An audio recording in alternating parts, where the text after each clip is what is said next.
kind of help parents can give requires mindfulness in the sense of being attentive to the child, understanding the child, and being responsive to the child's needs, because ultimately the child's happiness should be all that matters to us as parents. To be a mindful parent, or to walk the path of mindful parenting, I think we as parents need to regulate our emotions. In lifestyle medicine and holistic medicine, we look at what does the patient need, what does a child need, what does a parent need, rather than us assuming that all children need a particular thing, all parents need a particular thing. It's always the other way. So it's about how we write and how we connect, and every child is so unique. Some children are brilliant in their language skills, some are not. So I think we should also have the scope and give children that capability of, or allow them to write or communicate in the way they can. So, the power to empower is coming from here. So whether it's parents, whether it's educators, actually the entire society, because we are who are creating that energy,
lovely.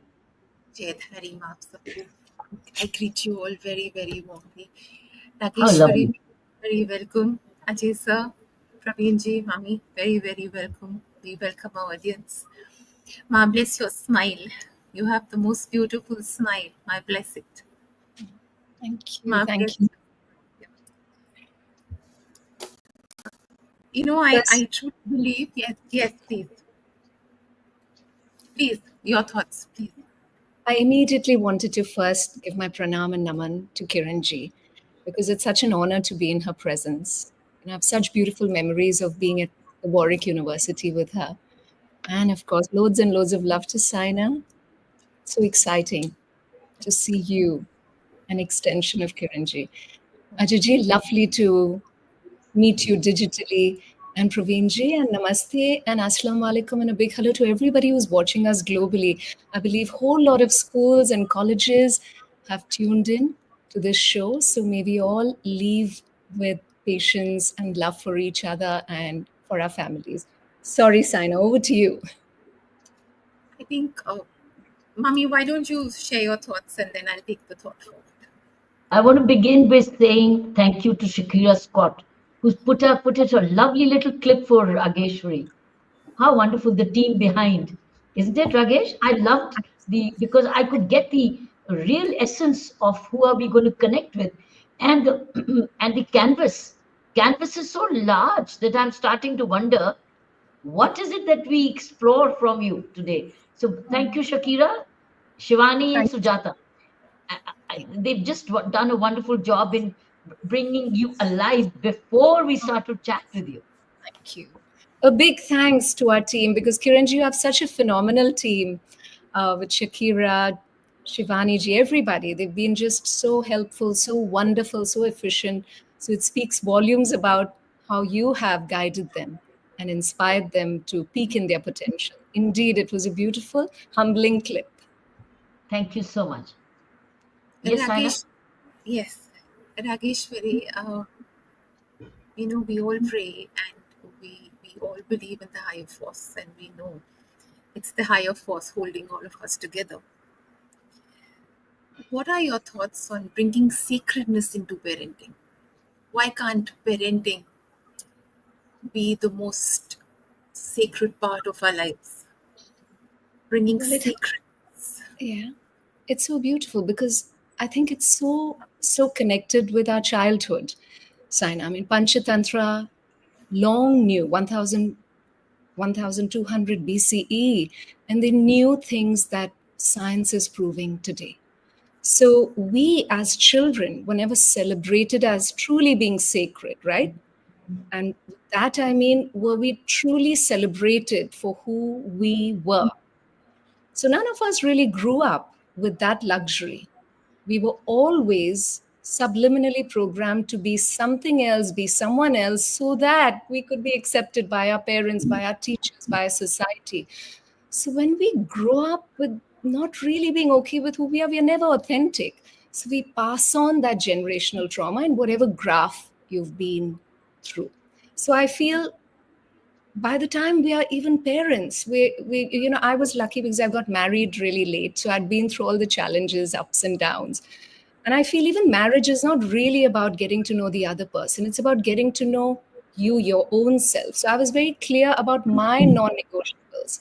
So I never really longed for a man who was well settled with a luxurious life. I genuinely needed a kind man. I was very clear, someone who will consistently speak to me with kindness, because that was my non negotiable. And today, when I look back on my relationship with my husband, we married late. We had Samaya, our miracle baby, so late. So we were really mindful and okay with the way we were. So we had taken enough time in our lives to truly understand the sacredness, in our own lives. That's why when Samaya was born, we decided, how are we going to now continue the sacred celebration, as you beautifully said? Saina, we'll do this show, and I genuinely want our audiences, our schools and our colleges and globally people to understand what is the takeaway. Because I think knowledge is potential power. We will learn of all these amazing techniques, but ultimately it's about people that can they go back and say, oh wow, I remember those points. So I feel today I would really like to focus on two things. If we can just be patient, if we can bring space into our lives. We're packing in too much for ourselves, for our children. I mean, the number one word that we're using in our lives is hurry up. And that is one of the greatest causes why our children have the hurried child syndrome. So our children are anxious. Harvard research, Dr. Vikram says that the next epidemic is going to be loneliness. So we need to be prepared for that. And what are we doing? So we need to slow down. And the second thing is, can we celebrate our ancestors and our ancient wisdom? Because it's quite revolutionary that Panchatantra talked about 0 to 7, that please be mindful, because that time is going to be the blueprint of your life. So whatever a child is exposed to, 0 to 7. And it's interesting, so when I meet with my clients or professionals and they talk about the issues, one of the first questions I ask is, tell me about your childhood. And we get to know, oh, was the father abusive? Or did the mother have temper tantrums? Did they have financial issues? So now you've grown up with financial ceilings. It's so interesting. The patterns never leave you. Why? Because children are meditative from the age of 0 to 7 or 8. And after that, of course, adults wreck it for them just the way, we changed. So it's so important that we allow and enjoy the children the way they are. And Chanakya Niti says this beautifully. Say yes to your children from 0 to 7. That means expose them to areas and modalities and experiences where a no would not be too often. So even if you have to guide them, like Don't say, no, you cannot have an ice cream. Perhaps say, that's a great idea. Why don't we have our vegetables and then perhaps enjoy an ice cream later? So you sort of do not use the word no. And interestingly, today's science proves that neurons in the brain start to die when we say no. So, what I wanted to stress upon, patience. Now, hear this carefully.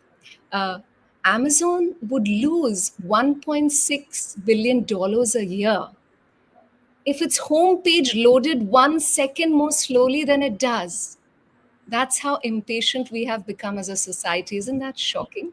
So, the missing piece of the puzzle to solve the issue of anxiety, stress, is patience. Now, even before we get into mindful parenting, if we could just talk about mindfulness. People say, what is mindfulness?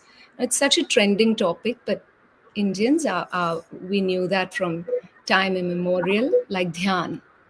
Now, we are amazing time travelers. Our minds are constantly traveling, right, to the past and to the future. Scientists say we think around 60 to 70,000 thoughts a day. Now, sadly, 80% of those thoughts are negative. So we're either thinking about the past or thinking about the future. Now, the past has nothing to do with the present, as in our actual potential. The past has got to do with guilt, shame, sadness, right? Could have, would have, should have. Or the future has got to do with worry, anxiety, restlessness. Now, it's so interesting. All we have is now, yet we are surprisingly disengaged with the present moment. And this includes our moments with our children. Now, we're getting our thoughts, which are random, but they come without us even being aware. The damage is being done because each thought has energy, each thought has a frequency. So it's creating an impulse to the brain. The brain is producing corresponding chemicals, which give us anxiety, palpitations, lethargy, sadness. So our mood gets affected most of the time by thoughts that do not even matter, thoughts which are not even real. So, parents, if you could just write this very carefully: fear, FEAR, false evidence appearing real. So, it's always just imaginary. So, we're still, of course, creating those hormones of stress. Now, mindfulness is a buffer between your random thoughts reaching your brain. So I step out of Rageshwari's body and I'm simply observing. I become the observer. And it tells your brain, like a false alarm, "Hey, please don't produce anxiety and fear. Raga is only imagining that she will miss the flight. She's only imagining that she will not get the job." And when we're in that mindful state, we become aware of the continual shift of our thoughts. So when we achieve this state, the brain's ability to generate anxiety and stress is reduced in a huge way. So that's mindfulness. If we can get to that state, that I simply observe what's happening, I delay the impulse of a thought to the brain. So now I'm energized, I'm much more present. I give space to my relations, I give space to what's happening. I take time to respond. And that's why patience is very, very key. So that was the first point, that we must drive our teachers, our parents, our professionals, patience, slow down. And the second was, celebrating our ancient wisdom, like our ancestors or our Vedas often said, please start the day, with hymns and bhajans and zikrs, whatever religion you follow. Why did they say that? Start your day with music. Today's science beautifully proves that music, singing especially, awakens your vagus nerve, the longest nerve in your body. And why is that important? Because the vagus nerve immediately gets you into a rest and digest mode. So what happens is you start the day with peace and calm. You've conquered the day. You've set the tone of the day. And how is it that we start our day? Hurry up, wake up. So it's so important if you just simply start the day. So I would really love to focus on patience. Let's return to innocence, what our wonderful elders and ancestors often said. Tell us, what do you do with your daughter? What's your day with your daughter as a mother? As a mother, thank you, Kiranji, for the question. So I wake up very early. I wake up at 4. Shakira ji is aware of that. So I'm up at 4 in the morning. I do a little bit of yoga. I do my meditation like you beautifully do. And I spend time to finish off my tasks. And then at 6 in the morning, I'm ready to wake her up and wake my husband up. They wake up, they get ready. That's my time to make breakfast for them. So breakfast is ready. We all have breakfast together. And I keep a buffer because we have to start walking to school at 7:30. So we have enough time in the morning. We have bhajans playing. We start the day with our prayers. We do a lot of homework first thing in the morning. So we're really fresh during our breakfast. But as they say, feel accomplished in the morning. Swami Vivekananda would say, feel accomplished in the morning. So it could also be solving a puzzle. So she goes, from home feeling accomplished. It could be just talking to her nani or her dadi in the morning. And then we walk to school at 7:30. Whether it's snowing, it was snowing a bit in London, or it's raining. So the weather, as you know, is not always sunny. But no matter what, Kiranji, we are walking to school. And that was a decision we made, that we wanted Samai to be in a local school so that we could walk in the morning and feel refreshed. And we still have our friends who are in their cars and stuck in the traffic. But it's a 15-minute walk to school.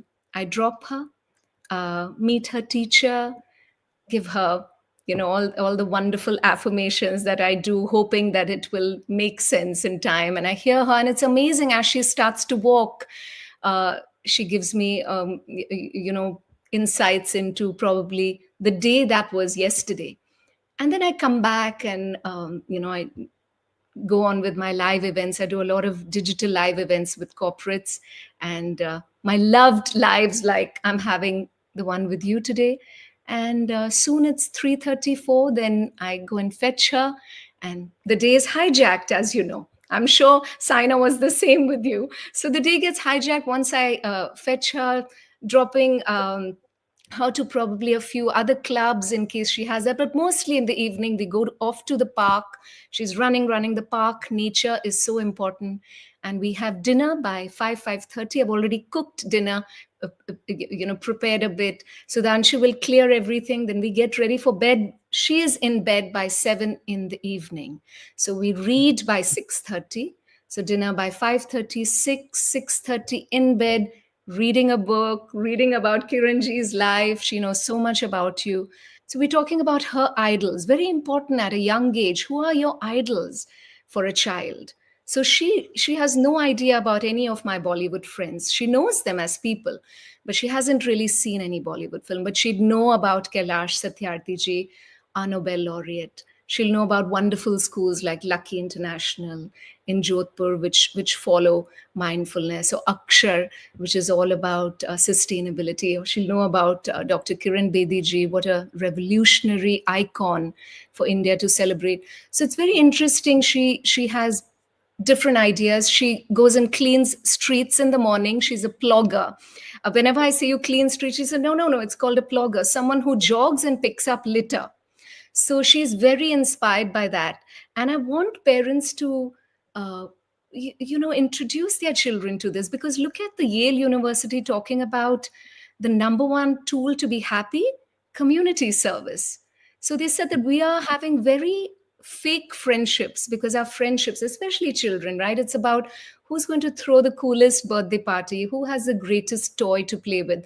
So these kind of friendships will bring about a lot of pain or feeling not great about yourself. We had very powerful friendships when we were growing up because we had simple friends. And today it's all about being exposed to media that's telling us you should have more, you should be more. So it's not really What does she celebrating. tell you? Rageshwari, what does she tell you? What does she tell you when she comes back from school? What is your conversation when you're walking back at 3 p.m.? I think I think one of her greatest complaints is, are you sure, mummy, that if I'm kind, I'll be happy? Because we consistently tell her, be kind, it's a superpower. Because this is a tipping point, right? In a child's life, 6, 7, 8, 9, when everybody is trying to test their boundaries and they think, does kindness really work? So she talks a lot about kindness. She talks a lot about friendships. but it's mostly got to do with take me to the park, take me and to spend time with the horses, take me to spend time with the dogs. She loves animals, she loves nature, and I think she's constantly searching for friendships and friends who will be kind and probably love to pick up litter with her. So I think our conversations are more got to do with that, and also snacks. That what have you made for me this evening, and do I have a play date? Because children don't really care. I'm sure Saina will agree that if you have a superstar mom like Kiranji, I'm sure for Saina it didn't matter, because for Saina it was just Kiranji. I just want my mom's embrace. I just want to cuddle up with her. So I mean, Samaya, I'm sure just like various children who have probably parents nowhere close to the fame that Kiranji is blessed with. But I think for children, it doesn't really matter, who your parent is, because ultimately they just want a parent who'll cook great food and listen to them, appreciate them, accept them for who they are, and organize play dates. Who am I playing with? What are we doing over the weekend? Friday, have you called my friends? Have you called my friend's mom and organized a play date? So Friday is a play date, and Saturday, Sunday, I'm telling you, Kiranji, I celebrate more on Monday. I'm stressed about Friday because it's a lot of planning for the children. So What it's a about very her homework? What a about her homework. homework she comes with? Kiranji, I would love to know your views. So here at her school, Thomas's, which is all over England. So it's a wonderful school. They don't really encourage too much homework. The homework that you necessarily get is more about reading. So you could just read books that you like. So she is reading Turtle Moon by Hannah Gold right now, which is all about sustainability and saving the turtles. And then she loves Roald Dahl. So that's what she's reading right now. Roald Dahl is quite interesting and crazy. So the homework is not very intense here. We also chose a creative school because we could see her personality, and that's also very important for parents. Though my husband is an academic like Kiranji, so I think you all just read books and you all can grasp all the knowledge. So we are the lesser mortals, Kiranji. We need time to really read. So I think Samaya is more about visual arts. She loves reading, but she's a slow reader. So we do a lot of echo reading, and that's basically her homework. It could be now and then something got to do with times tables and little bit of math, but comprehension. So she's reading about the Times Kid of the Year, Gitanjali Rao. So things like that. Very very interesting things, more about the world and celebrating iconic people such as yourself. So the homework is more driven towards uh, awakening the genius within rather than rote, which was something I grew up with, that you had to memorize history. And that's why we don't really remember so much that we studied in school. And what does she tell you about her friends? Because her friends would be from all kind of communities and diversity, being London. You're so right. You're so right, Kiranji. I think some of the very deep friendships. So she's known as a very happy kid in her school, with your blessings, and she's made really deep friendships, especially where her blogging is concerned. When she really cleans litter, which I was so almost worried because this happened soon after COVID. But she said, no, I'm obsessed with this. Her friendships are more got to do with the gurudwaras where she goes and she picks up litter after the langar service on Sundays. So she has very sweet friends who pick up litter with her. It could be a boy named Leo and boy named Rod. And she gravitates towards sweet, simple friends, which I'm very happy to see. But also friendships back home in India, in Jodhpur, there's a school that I am connected with called Lucky International. And, children over there who are thriving, who are doing so well because they're constantly connected with village life. And Akshar is a school in the Northeast, which is a school that helps children from child labor. So it's a sustainable school where there's no fees because the children are so poor, they cannot really afford any fees. So the fees that the school asks the children to get is please collect litter. So just collect litter as you come to school, and that's your fees. And they have a beautiful recycling plant there where they make beautiful bricks out of plastic bottles. So she made very sweet friendships with children who could not speak proper English, but she had beautiful bonds, like from a girl named Barbie. She still remembers the girl named Barbie. And then she met a girl named Malti on the streets in Mumbai because, children outside India, Kiranji, are not immune at all to seeing children beg, while children in India are so immune seeing that. And that's how our brain is. Once we see it, we start to think, oh, it's okay. But for her, it came as a big shock that this girl Malti was begging, and she immediately rolled the glasses down of the car, and she said, what's your name, where's your mummy? And she came down and she started to have this chat. And Ajayji, Provinji, and Saina and Kiranji will be so amazed to hear Samaya instantly observed Malti is so good in maths, because Malti obviously was doing the maths with her fingers and telling her how much these flowers cost. So I'm happy to celebrate that children are so not at all affected by the hierarchies. That is my friend rich or poor, and is my friend, you know, beautifully clean and tidy and wearing crisp, wonderful clothes or driving a lavish car. I think they grow up and we as adults train them to have these hierarchies. And so Sudhanshu and I, my husband and I, always, stay up in the night and think, oh my God, I just want her to be humble. I just want her to be kind, because we've realized in our life, I'm going to be 50 this July. And there's one thing I've realized in life is, if you're kind, you will be a success no matter what. You'll go through your ups and downs, and which is important in our life, and you must celebrate that. But if you're kind, people forget what you wear, people forget what you say. Everyone will forget it, but people will never forget how you made someone feel. So that's always what I tell her. And I'm glad she's gaining these experiences through wonderful schools back home in India, and through state schools here in the UK, inner city children, that even in England, even in London, there are children who cannot afford a meal. There are people who are struggling to make ends meet. And the more we teach our children or expose them to these realities, we know we will bring up a humble child. And I also realize we have enough intelligent people in the world. What we need is kind people now, and parents need to take this very seriously. Be kind to yourselves, because only then will you be kind to your children. You've got to accept yourself for the way you are. If you're a mother just making dal chawal for your child, celebrate it. It's fabulous. It's a great stage. Every stage does not have to be like a stage that Kiranji enjoyed, or a stage for an Oscar. Don't worry, don't take that stress. And that's what I tell parents all the time. If you can work, wonderful. It's a luxury for many women who can go out and work.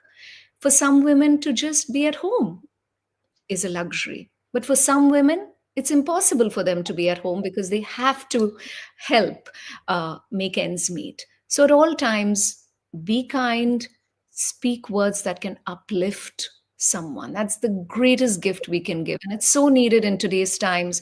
I see people are very stressed, in a lot of pain. We may not even know it. They're going through a lot of pain and trauma within. I want to hear your... No, you take her shopping. Oh, Kiranji is so sweet with her lovely questions. Kiranji, you would know that, Kiranji. Our Indian families, oh my goodness, I'm very much into buy less. And you can see I only wear my white pullover, a white shirt. Even when I tour, I'm always in that. The children are growing, so of course, the world is new. But I do try to at least introduce the idea of sustainability, which she loves anyways. But I do take her shopping, and it's a great mindful technique that I already tell her that, listen, we'll have a list. So parents can learn from this. It's helped me. I never say no to her. I just say, can we make a wish list? So when we go to a toy shop, I can see Ajayji and Pravinji laughing as if they already know, okay, because dads, it's difficult. They give in. I just tell her, we'll go to the toy shop and we'll pick one toy. So I've already programmed her mind before we've gone to John Lewis or wherever we go for her toys. We pick up one toy. But of course, when she goes into the toy shop, it's too exciting. So we see, can we keep writing it on the wish list? So that's not a no. And it calms her because she feels if she'll do something wonderful, like it could be, okay, can you complete reading this book? Or can we do 1 week of acts of kindness, right? Maybe shop for a elderly neighbor, because we have a lot of elderly families living in our building. So we could shop for them. We could go and get coffee for them. Any act of kindness, and then she can earn a toy. So the wish list is there. And it also helps her realize that, Samaya, do you want this on an impulse? I want that toy, I want that toy. Write it on a list. And if you still remember that's on your list, that means you truly want it. And most of the time, children forget. So we can tell them, see, you did not want it. And also, it's so interesting because children need you to communicate and trick them, because they're always tricking you. They're so smart. I remember my elders, we had my late father would always tell me, don't worry about looking after your toddler. The toddler will snatch your food also and eat away. Just look after yourself. Toddlers are so good because we can learn from them. They're all about I, me, myself. So, which is lovely. Interesting how they grew up. But I also love how they have no ego. So if Samaya has a fight with someone, and let's say Rebecca's no friend, so let's take that name, and she has a fight with Rebecca, I'm like, oh no, I'm so sorry you have that fight. I said, but Rebecca's mother has called you for Rebecca's birthday, so that means you're not going to go for no, of course I'll go for the birthday party. So I love it. I love they have no ego. They're eager to forgive, and they follow their bliss. They know this is where I'll be happy, and I'm going to walk that path. So we can learn from that, as long as, of course, You we're give her not pocket hurting. money? Do you give her pocket money? She has a piggy bank. She has a piggy bank, and both her nani and dadi, consistently give her money to put in the piggy bank. But I'm so saddened to say she's quite a miser with her own money. She really keeps her money intact, but no pocket money as such. But she can earn money whenever she does a great deed. It could be reading, helping an elderly, being courteous, being kind. So there are these lovely lists that we put up on the refrigerator, and then she can tick. It could be she's going for a lambda exam if she has done extra. Rehearsals, she's woken up on time. So it's more got to do with just being kind right now. So we're drilling that into her system, and I feel that it's a pathway to be happy, isn't it, Kiranji? Wow. To Through your files, in a way, a digital chat I've had with you, or we've had with you, we've been love able you, to identify all your parenting skills. Kiranji. I learn from you, and I love you so much. I love you. Know that I love you so much. So, like So I said, I've totally monopolized this fireside chat. I really, because I wanted to get how you're grooming, because I've read your book. I've read thank this you. book of yours. I'm so honored. I'm so It's such honored. a sweet book. It's such a, Oh, and a lot of it, what you said for Samaya and even your husband and your family at home, how you walked. I think this is wonderful. It did come through, but I wanted the listeners to hear you. thank you. So now back to, I've monopolized you. I will now no more. I'll take a little back seat and pass this on to Saina, Ajay, and Praveen. So Thank you. Ajay ji, आप question पूछेंगे. I have some thoughts which I'd like to share Yeah, with can you. I ask a question? Yes, but first you go ahead. I'll kind of take it later. Okay. Yeah, Rageshwarji. Actually, recently I came across your Instagram reel on blue songs and happy lives, where you beautifully highlighted how people can lead healthier and happier lives. You spoke about eating mindfully, walking, And one thought that you truly resonated with me was the importance of living with and caring for our elders, our parents and in-laws. You emphasized how spending time with family and the community not only strengthens intergenerational relationship, but also help us become more patient and happier individuals. This aligns with something Kiran Bedi ma'am recently mentioned.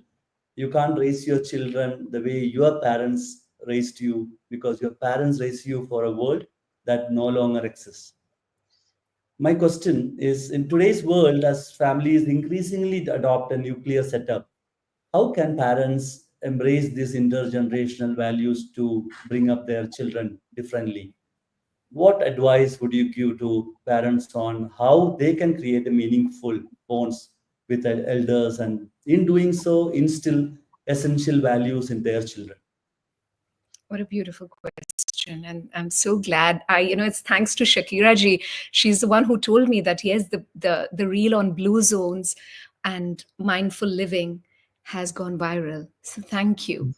Uh, when I visited Jodhpur, and why I keep mentioning Lucky International is because it's one of the forward schools in India that's talking about AI, but also talking about ancient wisdom moving side by side.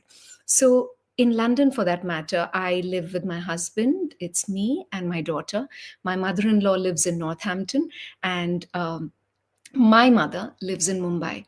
But I'm lucky that my mom comes and stays with us for almost 6 months during the summers. As she's growing older, the winters are not great for her.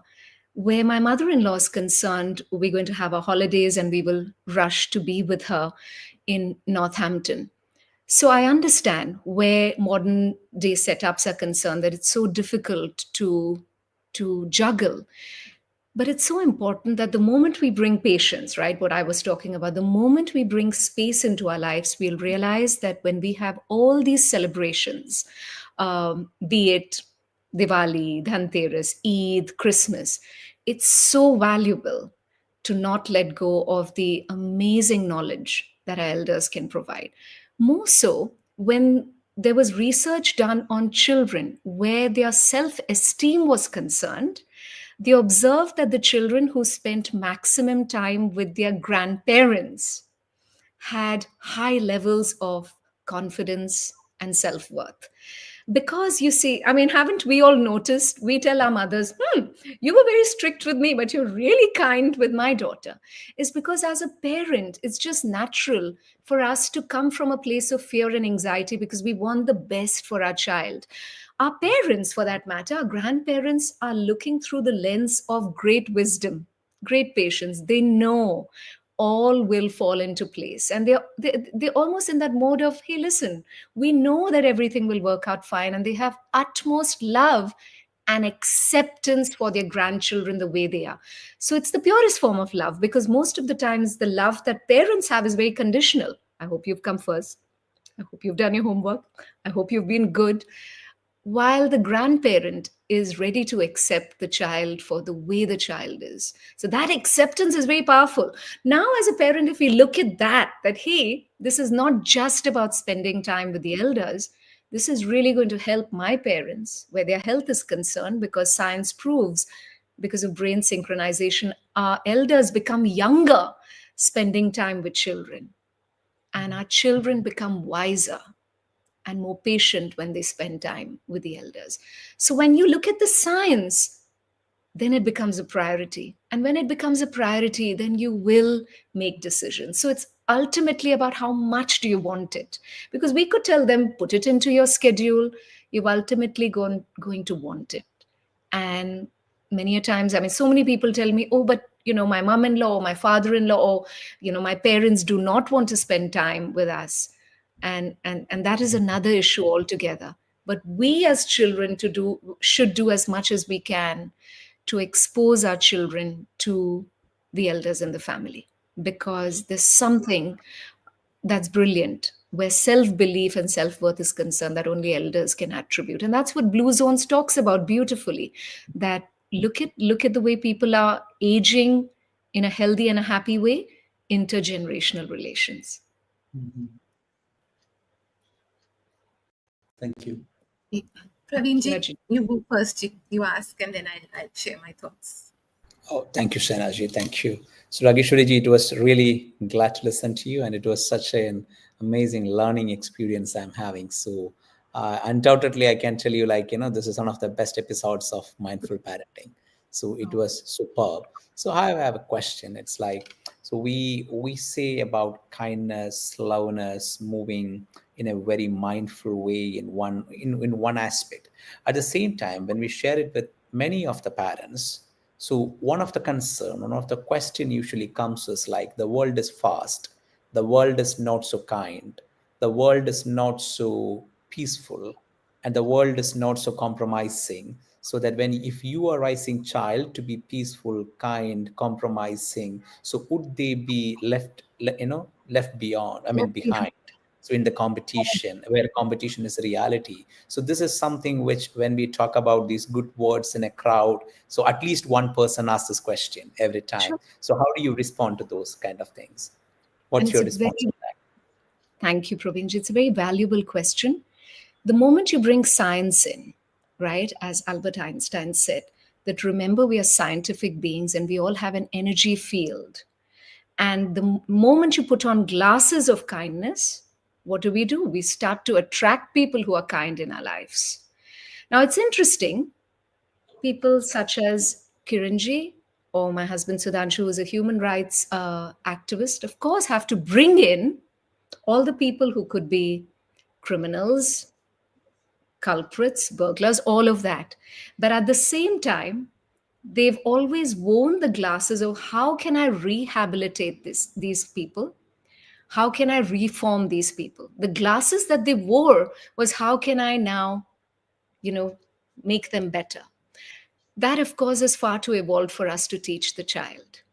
But at this moment, when I tell children and their parents simply about the science, that please believe in the science, that whatever we consistently think, that's what Swami Vivekananda always said, inside out. If you consistently think of a kind world, you will have evidence of the kind world.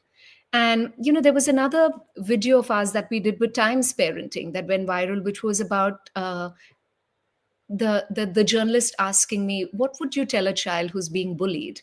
And I had said, teach the child meditation. It went viral, but parents didn't understand. How can you tell a child who's being bullied? I said, of course, there is another way that you bully that child back. Then it's a tug of war, right? You say something bad, I say something bad. You say something worse, I'll say something even worse. And we consistently do that. We teach the child to let go of the rope. Now, why meditation is important? Because remember that even the child who is a bully basically has low self-esteem. The child who's being bullied also has low self-esteem, because everybody with low self-esteem doesn't become a bully. Some become meek. Now, with meditation, you create awareness. Now, what happens with awareness and self-acceptance? Your self-esteem starts to rise. That can only happen with meditation. I can keep telling you affirmations. You're amazing. You're such a wonderful person. You're my sweetheart. You're a genius. Until the child awakens that belief in oneself, that can only happen with meditation. Now, when that happens, the energy field of the child has changed. The bully cannot match that frequency.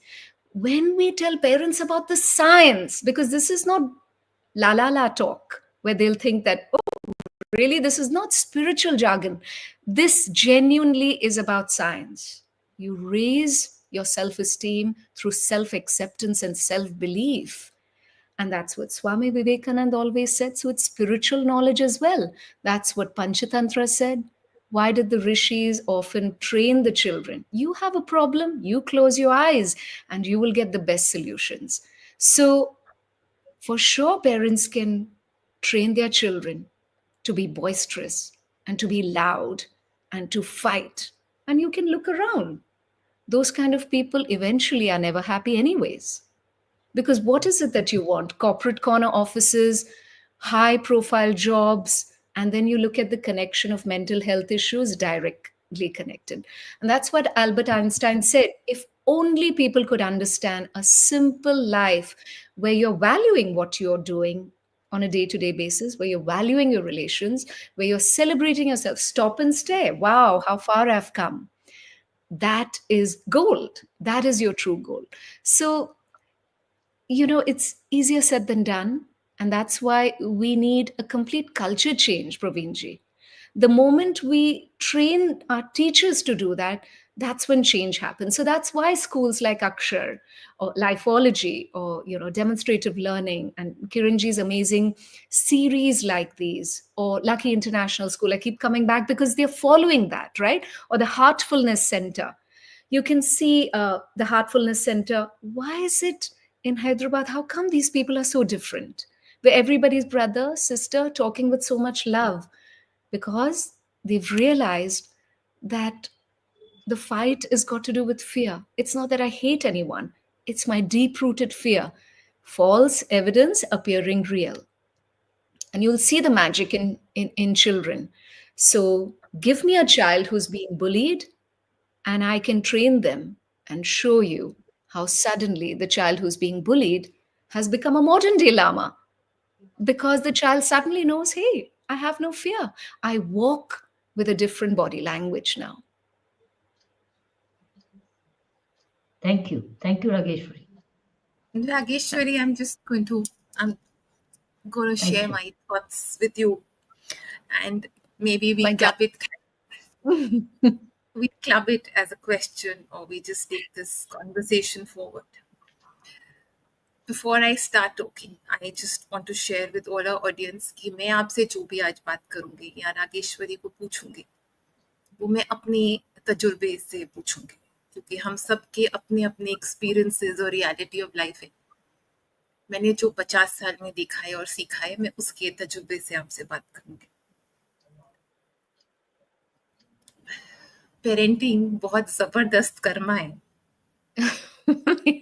School है. अगर आप एक parent बने हैं और parent बनिए और अब बनिए.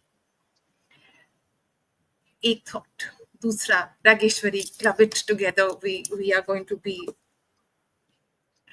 मैं ये देख रही हूँ, love is a very, very natural state of being. Hate is taught. Hate, anger, greed, lust, more greed, jealousy, comparison is taught. Who is teaching our children this?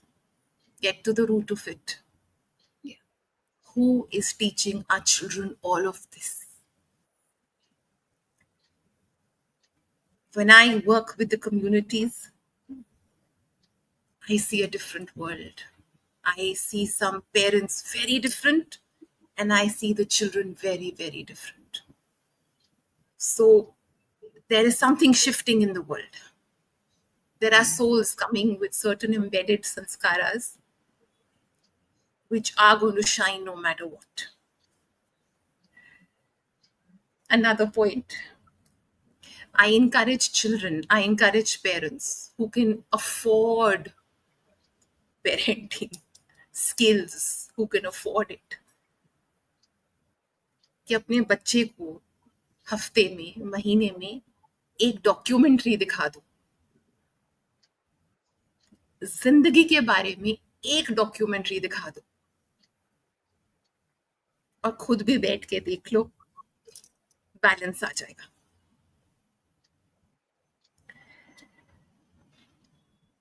And a last thought. If this life and this world is like an ocean, we must teach our children how to swim. They can be very, very noble and kind for the marine life. They can be brilliant for environment, but they cannot be eaten by the sharks. We have to teach our children how to be gentle warriors of life. They have to be skilled, gentle warriors of life that go out in the world with the armor of faith and then go on to create further healthier families. Because I see our children growing up so fast. As you said, patience, but they're growing up equally fast. Yeah. So these are all my thoughts. It's Please beautiful. take the floor. It's so true that in a gentle way, as Gandhiji beautifully said, in a gentle way, you can shake the world. In a gentle way, you can really create change. And especially, remember the gentle energy will last a lifetime. The ones with huge tempers and the ones who will create really caustic fights will die down. And Gandhiji again said something so amazing, that the enemy is not hate, the enemy is fear. So it all comes down from deep rooted fear. Parents have the fear that iska kuch nahi hoga, ye mere jaise struggle karega, whatever, right? Because we're not mindful. We've raced into the future thinking about the worst case scenario. So we need to club everything together for the parents. They'll think, acha, ab kya kare?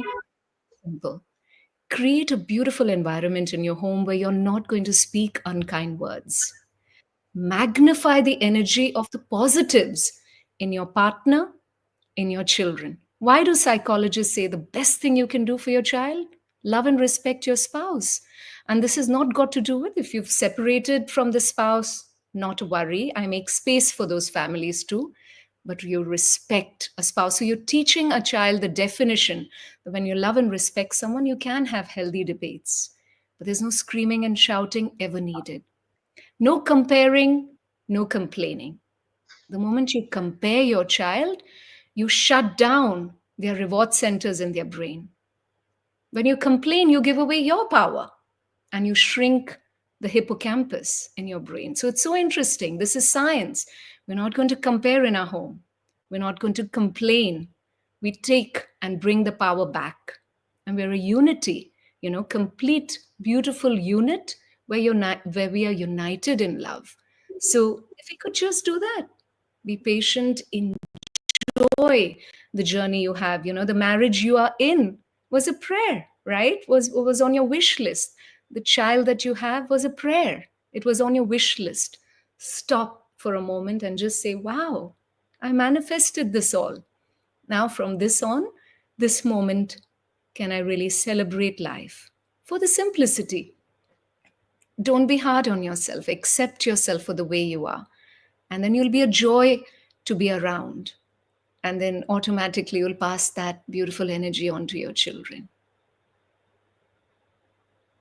Can I allow this to be left at this hanging? Because what Rageshri said is a mine of total mine of positivity, and I would like to help conclude this from her book. I know Saina would like to continue, but Saina, you can continue with Rageshwari on Saina to Saina basis. But I'm going to conclude this by her, because this is what she said. If it stays on in our minds, I think these are the wonderful takeaways. I don't want to see diluted by any other question. And I want to say what she said in her book from Albert Einstein. And if we could conclude by this, saying our greatest natural resource is the minds of our children. That's what, Saina, you talked about, is the minds of, but who is polluting them and who is making them sacred is a question we leave hanging. I thought if we could wrap this up by what wisdom she's experienced, she's shared, so much of insight of hers she's shared, so much reflection shared, I think we would be able to do justice to this program. Saina? जी जरूर Rageshwari, thank you so much for being with us. Thank you. Thank you, darling Saina. Thank you so much, Rageshwari. Thank you so Thank much. you so Thank much. you, Kiranji. Praveen Koti ji, pranam. Thank you, Pranam. Ajit ji. Thank you, Kiranji. Thank you ji, so much. Yes, ji, thank you. जय धरी माँ. Thank you. Jai Dhari.